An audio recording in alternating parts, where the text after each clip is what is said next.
Hollywood doesn't shout when it cuts someone off. It doesn't announce breakups. It doesn't issue statements. It simply goes quiet, and that silence is louder than any scandal headline. For years, Meghan Markle was everywhere.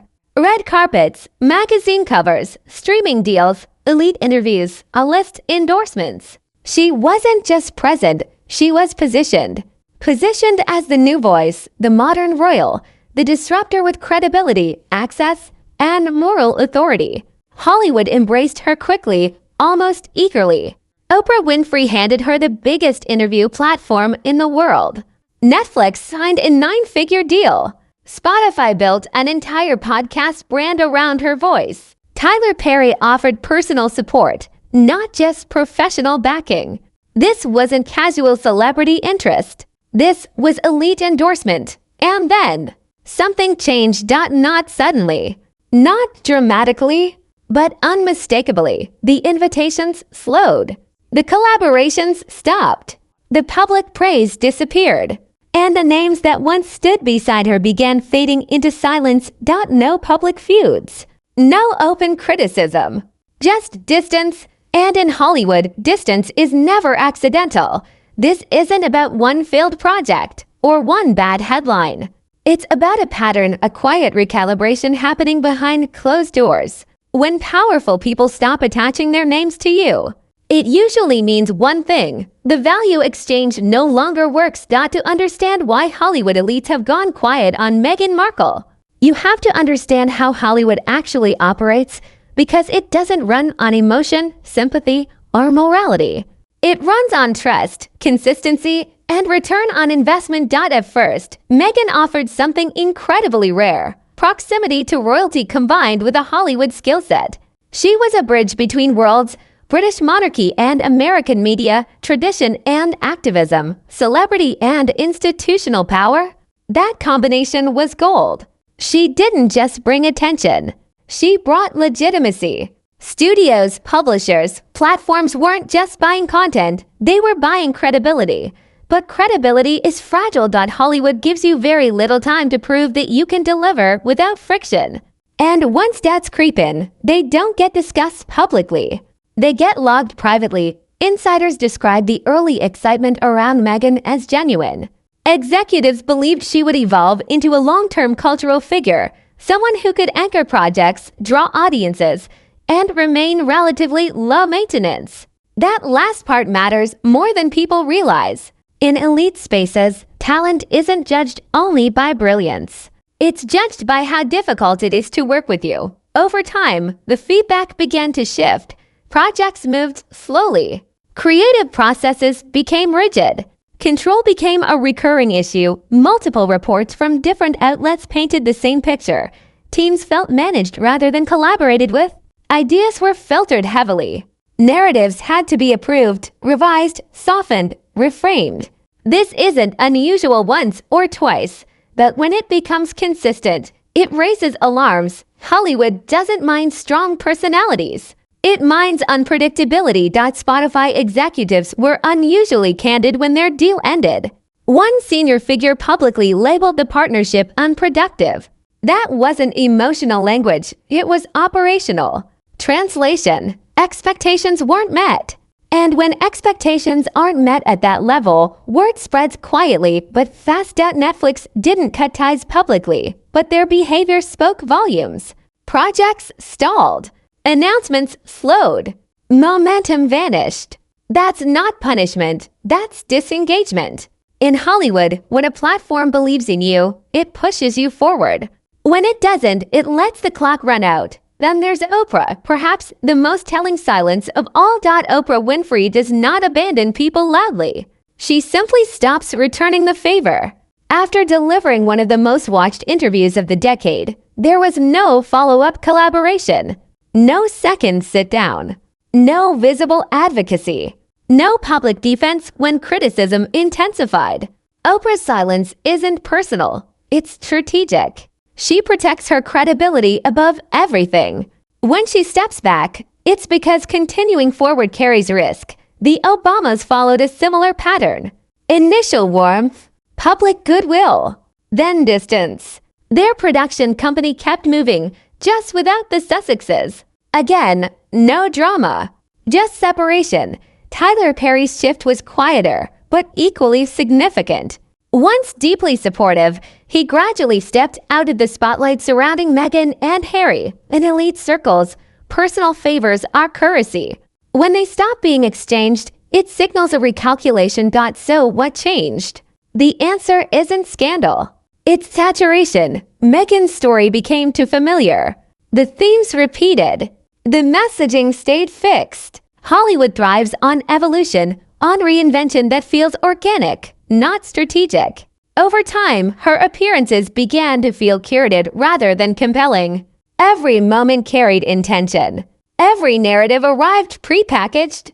That may work in politics, but in entertainment, it drains mystique. And mystique is everything. Fashion houses noticed it too. Invitations became selective. Editorial placements cooled. Vogue's omission from its high-profile cultural list wasn't a mistake. It was a signal. Vogue doesn't exclude unintentionally. It excludes when someone no longer defines the moment. Behind the scenes, there's another issue Hollywood never discusses openly: risk fatigue. Meghan became polarizing. Not because of one controversy, but because her presence guaranteed debate. Brands don't fear criticism, they fear distraction. When a figure stops enhancing a project and starts overshadowing it, elites step back. Hollywood doesn't cancel people. It outgrows them. And perhaps the hardest truth of all is this: much of Meghan's early influence flowed through proximity to the royal institution. Once that connection was severed, the protective layer disappeared. Without it, every move was judged on standalone merit. No safety net. No inherited authority. Freedom came, but so did exposure. Now, Meghan still has an audience. She still has resources. She still has visibility. But elite backing is different from public attention. One creates longevity. The other burns fast. Hollywood hasn't turned against her. It has simply stopped betting on her. And in an industry built on baits, silence isn't cruelty, it's calculation. What makes Hollywood's silence around Meghan Markle so striking isn't just who stepped back, it's how they did it. There were no public statements, no dramatic exits, no headlines announcing a fallout. Instead, the industry followed its oldest rule: when someone becomes more complicated than valuable, you don't confront them, you let them fade out of the room. In elite media and entertainment circles, relationships are transactional but discreet. When something stops working, people don't argue. They disengage. And disengagement leaves fingerprints if you know where to look. One of the clearest signs came through absence. Meghan stopped appearing in the same rooms as before. Fewer industry events. Fewer high-profile collaborations. Fewer invitations that matter. This wasn't coincidence, it was filtration. Hollywood constantly sorts people into categories: rising, stable, risky, or declining. Once someone is labeled high maintenance with unpredictable returns, doors don't slam, they quietly stop opening. Insiders have long noted that Meghan's public-facing brand struggled to find a stable identity after leaving royal life. Was she a producer, an activist, a lifestyle entrepreneur, a media personality, a thought leader? Each role requires a different type of credibility and audience trust. Instead of narrowing the focus, her brand expanded into many directions at once. Hollywood doesn't reward diffusion. It rewards clarity. Projects became vehicles for messaging rather than storytelling. Executives don't object to values, they object to rigidity. Creative industries thrive on negotiation, compromise, and trust. When teams feel that outcomes are predetermined before collaboration even begins, enthusiasm disappears. Over time, enthusiasm is replaced by formality. Then formality turns into distance. Another quiet factor was audience fatigue. Meghan's story initially felt urgent and revelatory, but urgency has a shelf life. When narratives stop evolving and begin repeating, even sympathetic audiences lose interest. Hollywood tracks engagement obsessively, not just views, but sentiment. When content generates discussion without conversion, it's flagged as unstable. That's when platforms step back. Spotify's exit was the first visible crack, but not the last. Netflix's restrained posture confirmed the trend. Projects weren't canceled loudly. They simply stopped being prioritized. That's corporate language for "we're moving on." Then there's the question of social capital, the invisible currency that matters more than money. Hollywood elites protect their networks fiercely. When associating with someone creates tension instead of opportunity, alliances dissolve. This is why figures like Oprah, the Obamas, and fashion powerhouses didn't defend Meghan publicly when criticism intensified. Silence, in these cases, wasn't betrayal, it was risk management. Another overlooked element is discretion. Elite spaces value people who understand what not to say.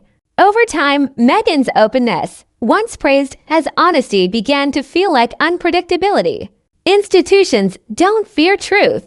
They fear loss of control over narrative framing. When personal stories spill into professional spaces, boundaries blur. Hollywood is comfortable with vulnerability only when it's contained. Fashion circles reflected the same shift. Influence isn't measured by outfits, it's measured by downstream impact. The Kate effect exists because it's consistent and neutral. Meghan's presence, by contrast, increasingly carried interpretation, debate.